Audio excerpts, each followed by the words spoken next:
इतना बूढ़ा हो गया हूँ कि फिर दोबारा इस तरह से मुलाकात ना हो। मगर ये कोई खास बात नहीं है। हर आदमी आता है जाता है, लेकिन कुछ आदमी ऐसे होते हैं तो वो कभी जाते नहीं है। हम लोग तो साधारण आदमी हैं। भगत सिंह ऐसे ही एक आदमी था जो जाएगा कभी नहीं। जब तक हिंदुस्तान है तब तक भगत सिंह का भी नाम रहेगा। जिस परिवार से भगत सिंह का संबंध था, वो जिस परिवार में जन्मे थे, वो पूरा परिवार ही देश के लिए मरने वाला परिवार था।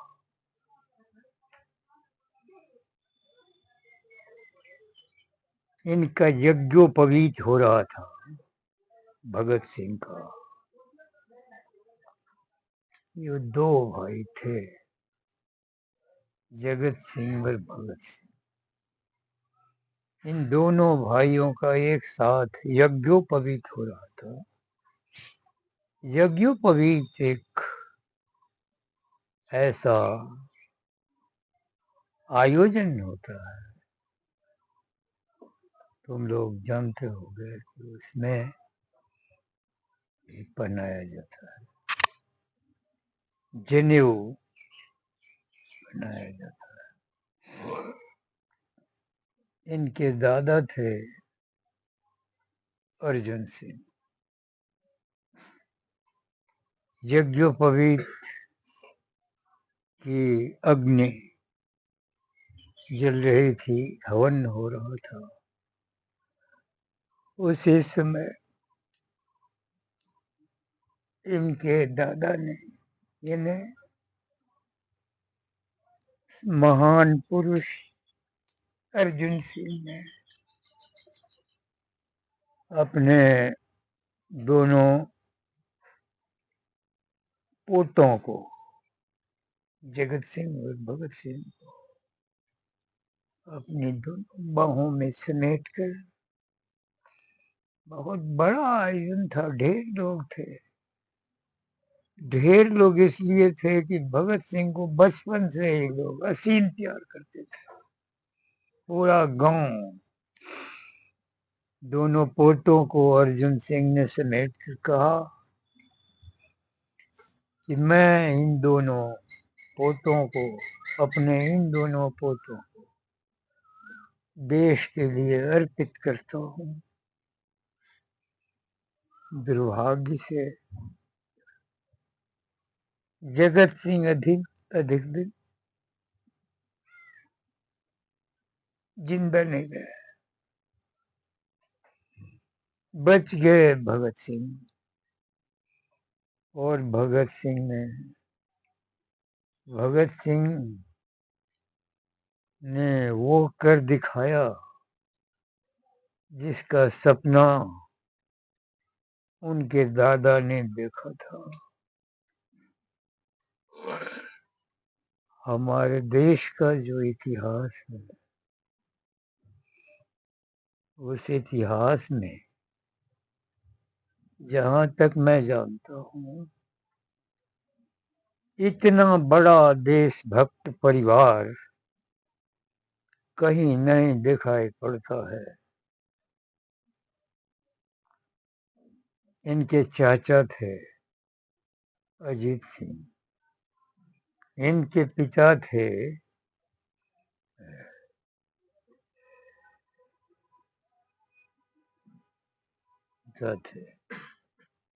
कौन, क्या नाम, इनके पिता, इनके चाचा इनके दो चाचे, एक चाचा तो छोटे सबसे जो थे, उनको तो अंग्रेजों ने इतना सताया कि वो भरी जवानी में मर गए।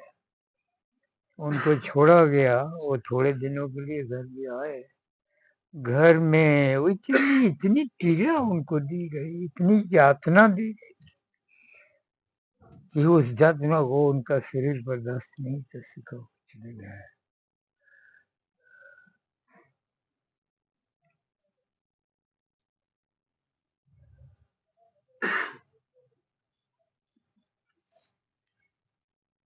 हम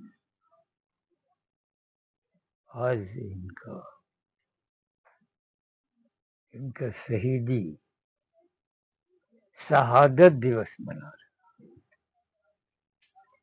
पुण्य तिथि नहीं, अपने मन से तो ये मरे नहीं, शहीद हो गए। मरना और शहीद होना में बहुत फर्क है। इन्होंने देश के लिए अपने साथियों के साथ मिलकर आजाद, राजगुरु, सुखदेव और भगत सिंह, ये इनके और बटुकेश्वर दत्त और भगत सिंह में इतनी दोस्ती थी। इन दोनों ने मिलकर ही संसद में बम फोड़ा था। ये हिंदुस्तान के इतिहास में एक अद्भुत घटना थी, जिससे कि अंग्रेजों का शासन हिल गया था, अंग्रेजों का दिल दहल गया था। एक छोटा जीवन इन्हें मिला, लंबा जीवन नहीं मिला। 23 वर्ष 5 महीने 5 दिन का एक छोटा सा जीवन। सोच सकते हैं कि यह जीवन कितना छोटा है, लेकिन इनके पिताजी का ये, लेकिन इतने ही समय में मेरी लिखी हुई किताब, इतने ही समय में इन्होंने जो कर दिखाया, हिंदुस्तान में बड़ा से बड़ा आदमी इतना बड़ा काम नहीं कर पाया। आजादी की लड़ाई हमारे देश में 1857 से शुरू हुई थी, जिसको लोगों ने सिपाही विद्रोह कहा, और खास करके अंग्रेजों ने सिपाही विद्रोह कहा। वो आजादी की पहली लड़ाई थी, वो आजादी की पहली लड़ाई थी। बहादुर शाह जफर तक उसमें साथ थे, और वह आजादी की लड़ाई 4-5 महीने चली। अंग्रेजों ने भयंकर अत्याचार किया, कत्ले आम किया, क्या क्या नहीं किया अंग्रेजों ने उस विद्रोह को दबाने के लिए। विद्रोह तो दब गया, लेकिन एक बार जो चिंगारी फूटी, तो वो चिंगारी हमेशा के लिए बुझी नहीं कभी। वो 1947 तक वो चिंगारी हिंदुस्तान के दिल में धधकती रही, और उसका परिणाम ये हुआ। बीच में इन्होंने, भगत सिंह और इनके साथियों ने मिलकर इतना बड़ा काम किया। मैं चाहूंगा कि तुम लोग महात्मा गांधी की जीवनी पढ़ना, तो भगत सिंह की भी जीवनी पढ़ना, चंद्रशेखर आजाद की भी जीवनी पढ़ना। जिसने भगत सिंह और भगत सिंह के साथियों के बारे में नहीं जाना, नहीं पढ़ा, उसने हिंदुस्तान को नहीं समझा। जिस देश में हम जन्मे पल रहे, जो हमारी मातृभूमि है, उसको समझना बहुत जरूरी है। और इसी के लिए हमारा इतिहास होता है, हमारा पूरी शिक्षा दीक्षा होती है।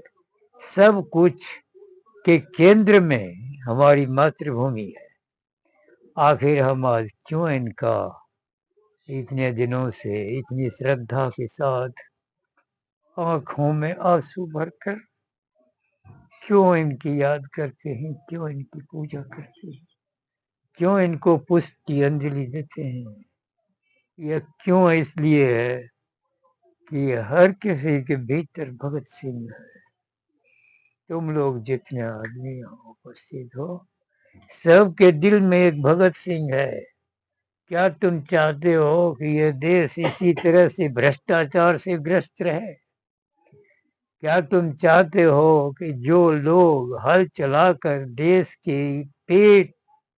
देश का पेट भरते हैं, जो हमारे अन्नदाता है, वो सब दिन तड़पते रहें, उनके बदन पर कपड़े न हों, उनके पाँव में चप्पल तक न हो और उनके बाल बच्चे पढ़ लिख न सकें? क्या तुम लोग ऐसा सोच सकते हो, ऐसा चाह सकते हो? नहीं। तुम्हारी ही तरह भगत सिंह का ये सपना था कि जब हमारा देश आजाद होगा तो वह फूलों की एक फुलवारी की तरह, एक बड़ी विशाल फुलवारी की तरह हमारा देश सुंदर होगा, शोभित होगा, सबकी जरूरतों की पूर्ति होगी। ये उनका सपना था, जो सपना कि आज तक पूरा नहीं हुआ। उस सपना को पूरा करने के लिए एक न एक दिन तुम्ही लोगों को आगे बढ़ के सामने आना पड़ेगा। दूसरा कोई विकल्प नहीं है। भारत की राजनीति इतनी भ्रष्ट राजनीति है कि उसमें जनता का कोई स्थान नहीं है। सिर्फ कुर्सियों का स्थान है। राजनीतिक लोग सिर्फ कुर्सियों के लिए सारे धंधे करते हैं। अगर आज भगत सिंह जिंदा होते, संजोग से अगर यह दृश्य वो देखते, तो उन्हें बहुत तकलीफ होती। उन्हें लगता कि लाखों आदमी ने जो बलिदान अपना दिया, वो बलिदान निष्फल चला गया। आज भगत सिंह को याद करते हुए मैं और हम लोग उन सभी लोगों को याद कर रहे हैं, उन सभी माताओं को और पिताओं को याद कर रहे हैं जिनके लाल आजादी की लड़ाई में शहीद हो गए और जिनकी गोद उजड़ गई। ऐसे लाखों लोग हुए हिंदुस्तान में। ये सिर्फ महात्मा गांधी का परिणाम, महात्मा गांधी के कार्यक्रम का, सत्य और अहिंसा का परिणाम नहीं है कि हमारा देश आजाद। हमारा देश आजाद हुआ, आजाद के कारण हमारा देश आजाद हुआ। सुभाष चंद्र बोस के कारण हमारा देश आजाद हुआ, भगत सिंह के कारण। सरदार इसे इसलिए कहते हैं कि इनके व्यक्तित्व में एक अजीब प्रकार का चुंबकत्व था। जो इसके पास आता था वो इसका बनकर रह जाता था। इसने बहुत सारी किताबें लिखी इतनी छोटी सी उम्र में। जेल भी काटी, जेल काटी, जेल की यातना से, जेल जाने से पहले भी इनका पेट नहीं भरता था। उस समय छुप छुप के देश के लिए काम करने वाले ये विद्रोही, ये राष्ट्र के महान भक्त, इनको महात्मा गांधी कहते थे कि ये हुड़दंगबाज है, ये गुंडे हैं, ये देश के हित में काम नहीं कर रहे हैं, इनके कारण देश की आजादी और दूर होती जा रही है। तुम कल्पना कर सकते हो, मैं कह रहा हूं सिर्फ इसलिए कि इन लोगों ने कैसी कैसी तकलीफें भोगी। घर छोड़ दिया, 7 वर्षों तक बेघर रहे और 7 वर्षों के दौरान इन्हें न भरपेट खाना मिला, न कपड़ा मिला, न खुलकर ये सड़क पर चल सकते थे। बिल्कुल अंडरग्राउंड जिसको कहते हो, छुप छुप के रहना और अंग्रेजों के विरुद्ध काम करना, बम बनाना। कितने लोग बम बनाने के चक्कर में बर्बाद हो गए। एक और बहुत बड़ा आदमी था, भगवती चरण वोरा, जो इनका साथी था। भगवती चरण बोहरा, वटकेश्वर दत्त आजाद वो इलाहाबाद में मारा गया। इसके एक साथी ने अंग्रेजों को सूचित कर दिया कि आजाद अभी फलवा पार्क में, अल्फ्रेड पार्क उस समय कहा जाता था, जिसको आजाद पार्क आज कहते हैं, वहाँ फला जगह बैठा हुआ है। दगाबाजियां भी होती थी, इनके दोस्त दगाबाजी भी करते थे और उस दगाबाजी के कारण इन लोगों को आफत पर आफत, तुम कल्पना नहीं कर सकते हो। हमने इतना पढ़ा, इसके बावजूद हम कल्पना ही कर सकते हैं मात्र कि इन लोगों ने 7 वर्षों तक 8 वर्षों तक कैसी जिंदगी जी, इन लोगों की जिंदगी कितनी कष्टमय रही, ज्यादा तो हम बोल नहीं सकेंगे। और जब भी ये भगत सिंह का प्रसंग आता है तो मैं बोलने से अधिक सोचने लगता हूँ। ऐसे भी मेरी उम्र बहुत बोलने की नहीं। चाहूंगा सिर्फ इतना कि तुम लोग अगर समझते हो कि देश भी कोई चीज है, तो भगत सिंह को याद रखना, तो पता चलेगा कि देश क्या चीज है। देश ये मिट्टी नहीं है, देश वो पानी नहीं है। देश की आत्मा से तुम्हारी पहचान होगी इन लोगों को पहचानने के बाद। मेरी बात जहां तक समझ सको समझो, आगे मौका लगे तो तुम लोग इन लोगों की जीवनी पढ़ना, इन लोगों का इतिहास पढ़ना, भारत का आधुनिक इतिहास पढ़ना और देखना कि ये आजादी जो है हमारी वो कितनी महंगी है, कितनी कुर्बानियों के बाद, 90 वर्ष की लगातार कुर्बानियों के बाद आजादी भारतवर्ष ने पाई है ना। ये कितनी महंगी चीज है, इसका एहसास हर भारतवासी को होना चाहिए। नहीं तो एक सिर्फ तिरंगा झंडा 26 जनवरी और 15 अगस्त को फहरा देने भर से आजादी का मतलब समझ में नहीं आएगा। आजादी का मतलब समझ में नहीं आएगा, सारी चीजें निष्फल हो जाएंगी। बस इसके सिवा मैं बोलूंगा तो कुछ नहीं, लेकिन एक किताब सामने आ गई है तो मैं एक कविता इसमें से पढ़ता हूँ, देखता हूँ पढ़ सकता हूँ कि नहीं।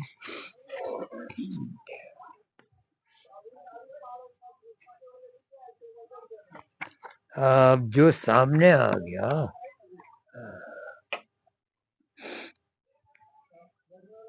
करके जिसकी याद मरण लज्जित हो शीश झुकाता है। करके जिसको याद, भगत सिंह और भगत सिंह के साथियों को लेकर, शहीदों को लेकर, जिन्होंने बलिदान दिए अपने, उनको लेकर ये कुछ पंक्तियां। करके जिनको याद मरण लज्जित हो शीश झुकाता है, शीश मन माथा, लज्जित हो शीश झुकाता है। जलता हुआ देश जिसको पा हरा भरा हो जाता है। जलता हुआ देश, पहले तो देश जल ही रहा था आजादी से पहले। जलता हुआ देश जिसको पा हरा भरा हो जाता है। बलिदानों की अमर कहानी लिखता और लिखाता है। वही पुत्र है भारत वैसे ही सपूत की माता है। वही पुत्र है भारत वैसे ही सपूत की माता है। जिसे हिमालय शीश झुकाकर करता निस्दिन जल अर्पण। जिसे हिमालय शीश झुकाकर करता निस्दिन जल अर्पण। आज सफल में उसे समर्पित यह मेरा अक्षर, यह मेरा अक्षर तर्पण। अक्षर तर्पण, तर्पण किया जाता है ना, ये अक्षर से मेरा मैंने तर्पण किया है इनके साथियों को, भगत सिंह को। बस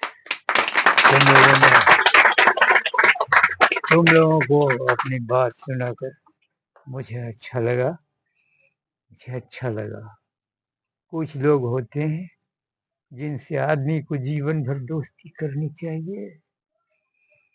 भगत सिंह की तस्वीर देख देख कर घंटों रात में दिन में मैं जिंदा रहा।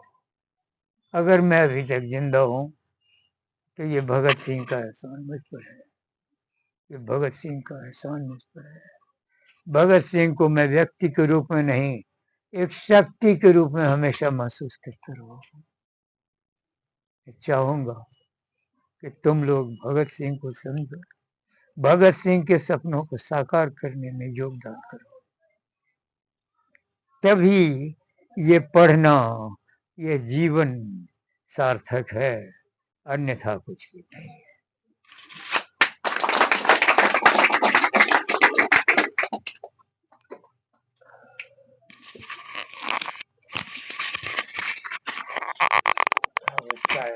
समय भी हो गया। बहुत अच्छा लगा और हम लोग बहुत कम समय में बहुत ढेर सारी बातें सीखे, जाने। भगत सिंह के जीवन में जो भी बातें हुई उन सबको हम लोग जानकारी में समाहित किए और इसके लिए जो है ये हमारा शिक्षा निकुंज पूरा परिवार सर के आभारी हैं, आभार व्यक्त करते हैं कि इसी तरह के जो कुछ खास मौके और मैं उम्मीद करता हूं कि जब आप लोग रहेंगे हैं ही तो बीच बीच में सर आएंगे। क्या आप लोग बुलाएंगे ना? तो एक बार हम लोग हाथ उठा दें। अच्छा लगा सबों को? और कविता को पढ़ के जितना हम लोग खुश होते हैं शायद उससे ज्यादा कवि को देखकर खुश हो गए ना। दो पंक्ति है कि जिसकी रचना इतनी सुंदर वो कितना सुंदर होगा। जिसकी रचना इतनी सुंदर है तो फिर वो कितना सुंदर होगा। जिसकी कविता में जो गंध है, खुशबू है, वो जब हम लोगों को अपनी ओर खींच लेती है और स्वयं जब वो उपस्थित रहे तो हम लोग उसमें चिपक सकते हैं। बस इतना ही। और हम लोग नमन करते हैं उन सभी स्वतंत्रता सेनानियों को जिन्होंने अपनी अपनी बलिदानी देकर भारत माता को आजाद कराए और इसी तरह हम लोग याद करते रहे। हमारी जो ये पीढ़ी है वो याद करेंगे। बस इतना ही। हम लोग आज इस कार्यक्रम को इसी जगह जो है विराम देते हैं। फिर हम लोग इसी जोश खरोश और ऊर्जा के साथ खास मौके पर मिलेंगे। उपस्थित हो। एक मिनट में बहुत जरूरी बात छूट रही है, 1 मिनट में और बोलूंगा कि तुम लोग सिर्फ कोर्स की चीज तक सीमित मत रहो। पत्रिकाएं हैं, असंख्य पुस्तकें हैं दुनिया में।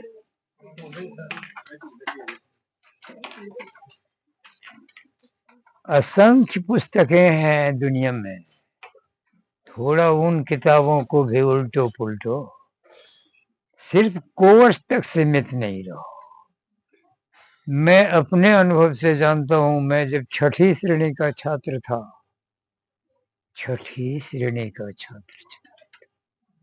तो पहली बार मैंने प्रेमचंद का एक उपन्यास पढ़ा, वरदान, है ना।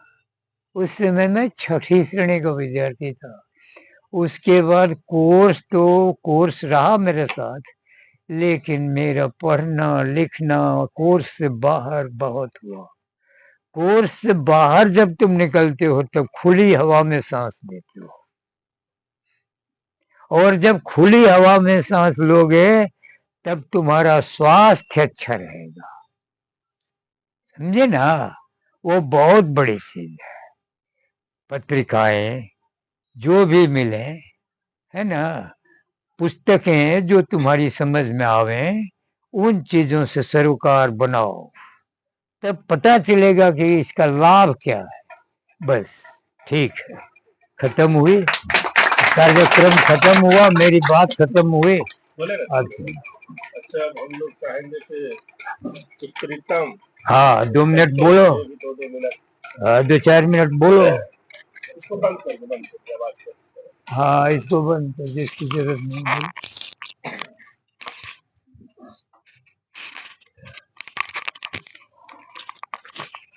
आज इस खास मौके पर संस्थान को जो अपनी मेहनत से सींच रहे हैं, संस्थान में पढ़ने वाले जो हमारे छोटे छोटे बच्चे, इनमें जो अपने अनुभवों को शेयर करते हैं, डालते हैं, मैं चाहूंगा कि आज का ये जो कार्यक्रम रहा, इस खास मौके पर प्रीतम कुमार की अपनी बात को हम लोगों के बीच रखें। सबसे पहले तो इस श्रद्धांजलि सभा में जो भी हमारे कवि जी हैं इंदु शेखर सर, उनको मैं प्रणाम करता हूं, और हमारे गुरु जी तुल्य इस मंच पे आसीन हैं, उनको भी प्रणाम करता हूं। और आप सभी हमारे छात्रगण, आप सभी को भी धन्यवाद देता हूं कि आप लोगों ने समय दिया। और मैं आज 23 मार्च को शहादत दिवस मनाना था, लेकिन किसी कारणवश लेट हो गई। कोई बात नहीं, लेट नहीं होती है ऐसा मानना है मेरा, क्योंकि ऐसे वीर जवानों को याद करना और याद करके दिन भर अपने दैनिक जीवन के कार्यों को करना हमारा कर्तव्य बनता है, क्योंकि इनके बताए गए रास्ते पर चलना हम लोगों को ही पड़ेगा अगर समाज सुधारना है, देश सुधारना है। जैसा कि सर बताए कि असेंबली बम कांड एक घटना है, जो विधानमंडल में ये बम फेंका गया, उसमें अंग्रेज लोग मीटिंग कर रहे थे, और भगत सिंह का ये उद्देश्य नहीं था कि उसमें बम फेंककर हम उन लोगों को मार दें। उनका ये कहना था कि देख लो अंग्रेजों, हम तुम्हें ये बता देना चाहते हैं कि हम बम भी मार सकते हैं तुमको। एक एहसास दिलाया अंग्रेजों को कि हम ये भी कर सकते हैं। यानी संक्षिप्त रूप में कह सकते हैं कि डराने का माहौल था। और उसी असेंबली बम कांड में इन्होंने, भगत सिंह ने एक नारा दिया था, इनकलाब जिंदाबाद। वही समय है जब इन्होंने बम फेंका था, और बम फेंकने के दौरान इन्होंने नारा दिया था, इनकलाब जिंदाबाद। ऐसी बहुत सारी घटनाएं हैं जो इनके वीरता का पहचान देती है, जो हमें सुनकर समझकर बहुत कुछ करने का उत्साह जगाती है। एक बार की बात है, जब 1919 में जलियांवाला बाग हत्याकांड हुआ था, एक रॉलेट एक्ट कानून पारित हुआ था, जो बहुत ही खतरनाक कानून था। अंग्रेजों के द्वारा वो लागू किया गया था, और उसमें कहना था अंग्रेजों को कि जिसको भी देखो, जिस पे भी शक हो, उसे मार दो, उसे जेल में बंद कर दो। इतना खतरनाक कानून था, जिनको काला कानून भी कहा जाता है। और उसी रॉलेट एक्ट के जब वो कानून निकला, उसके विरोध में बहुत सारा विरोध हुआ उसका, और जस्ट उसके बाद ही एक जलियांवाला बाग हत्याकांड हुआ उसी से रिलेटेड। और जस्ट कुछ दिन बाद और वर्षों बाद साइमन कमीशन एक आया था, जिसमें अंग्रेज के 8 सदस्य थे। और उस साइमन कमीशन में अंग्रेजों के 8 सदस्य थे, सिर्फ अंग्रेज ही थे उस सदस्य में, उसमें जितना भागीदारी लिए थे सदस्य। और उनका साइमन कमीशन का ये मानना था कि हम भारत, वहाँ का जो मेन था उसका कहना था, मानना था साइमन कमीशन का कि आप भारत का निरीक्षण कीजिए और हमें बताइए कि भारत में क्या हो रहा है, भारत की चीजों, भारत में आखिर हो क्या रहा है, अभी क्या घटनाएं घट रही है, सारा चीजों का जानकारी दीजिए। भारत का ये मानना था कि अंग्रेज हमारा निरीक्षण क्या करेंगे, हमारी पहचान क्या बताएंगे। इसलिए साइमन कमीशन का भी विरोध हुआ, जिसमें ये कहा गया साइमन गो बैक, और उसमें लाठी चार्ज किया गया था। ये साइमन गो बैक जब आंदोलन हुआ और इसमें लाठी चार्ज किया गया था, जिसमें लाला लाजपत राय पर लाठी चार्ज बहुत ज्यादा हुई, जिसमें उनकी मौत हो गई। और उस समय जो पुलिस अधीक्षक थे उसका नाम था सैंडर्स, और उस सैंडर्स की जब वो लाठी चार्ज करवाया तो भगत सिंह को ये रहा नहीं गया, ये दुख देखा नहीं गया, और भगत सिंह सैंडर्स की हत्या कर दिए, उसको गोली मार दिए। और 18 अप्रैल को इनको जेल में बंद कर दिया गया, और 23 अप्रैल 1931 ईस्वी को, एक महीने बाद 23 मार्च को, और 23 मार्च 1931 ईस्वी को इनको फांसी दे दिया गया। और ये हंसते हंसते उन फांसियों को कबूल कर लिए, कोई बात नहीं, लेकिन हम झुकेंगे नहीं। तो हम लोगों को इनसे ये सीख मिलती है कि सही के साथ अगर हम सही हो तो झुकना नहीं है। दरअसल में ये इतने वीर पुरुष थे, इतने महान व्यक्ति थे, इनके बहुत सारे घटना थे, जिसमें इन्होंने हिंदुस्तान एसोसिएशन HSRA संगठन, बहुत सारा संगठन भी बनाए जिसके तहत ये वर्क करते थे। और इनका टीम का एक नरम दल था उस समय, एक गरम दल था। ये गरम दल के अंतर्गत आते थे ये सब, चंद्रशेखर आजाद और भगत सिंह हो गए, इनका एक मित्र था बटुकेश्वर दत्त, ये सारे, इन्होंने देश के लिए इतनी सारे घटनाएं, ऐसा कांड किए हैं जो अंग्रेजों को घुटने टेकने पे मजबूर कर दिए। तो आज इन्हीं से प्रेरित होकर हम लोग आगे अपने जीवन में जो भी काम करेंगे, इनसे प्रेरित होकर, इनसे सीख लेकर बहुत कुछ कर सकते हैं अपने देश के लिए, अपने समाज के लिए। हम कोशिश करेंगे, हमारे साथ साथ आप लोग भी इनके बताए हुए कदम पे, इनका जो इरादा था उसको सोचकर, समझकर, उसको जानकर हम लोग भी उस दिशा में चले, ताकि देश के काम आ सके, समाज के काम आ सके। बस इतना ही कहकर मैं अपनी वाणी को विराम देना चाहूंगा। धन्यवाद।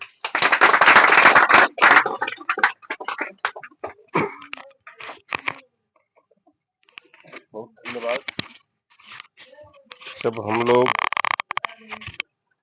किसी बड़े व्यक्तित्व पर कुछ बोलना चाहते हैं तो कुछ बातें चूंकि समय कम रहता है तो नहीं बोल पाते हैं, लेकिन जिसके भीतर वो है तो वो भला चुप भी कैसे बैठ सकता है, और कुल मिलाकर के सारी बातें सामने आ जाती है। जलियांवाला हत्याकांड, सैंडर्स की हत्या मजबूरी थी इनकी, लाला लाजपत राय के ऊपर भयंकर लाठीचार्ज कैसे सहेंगे। मेरे ही घर के किसी सदस्य की कोई बुरी तरह से पिटाई कर दे और उसी घर में उस तरह का ओझ हो, बर्दाश्त कर सकता है क्या? नहीं कर सकते। कुल मिलाकर के ये परिणाम जो देश को आजाद करा दिए, और आज हम लोग आजाद भारत में चैन से सांस ले रहे, चैन की नींद सो रहे, इन सारे जो भी किए गए सब के बीच में भगत सिंह बोल रहा है, बोलता रहेगा। हवा है तो भगत सिंह है, ध्वनि है तो भगत सिंह है, प्रकाश है तो भगत सिंह है, मिट्टी है तो भगत सिंह है, पानी है तो भगत सिंह है। क्योंकि ये हमारा शरीर 5 तत्व से बना है, अंत में इसी 5 तत्वों में उसको समाहित भी हो जाना है। क्षिति जल पावक गगन समीरा, इसी 5 तत्व से शरीर बना और इसी 5 तत्व में वो विलीन भी हो गया। तो इसका मतलब कि भगत सिंह था और अभी भी है। बस इसी के साथ हम लोग कार्यक्रम की समाप्ति नहीं कर सकते हैं, थोड़ा सा विराम दे देते हैं कि फिर कभी ऐसा माहौल बनेगा, सर को हम लोग आमंत्रित करेंगे अब बड़े श्रद्धा के साथ। और सर का जो लाड़ प्यार हम लोगों के बीच है तो निश्चित रूप से सर आएंगे, हम लोग भी मौके 28 मौके पर सितंबर ये उनका जन्मदिन था।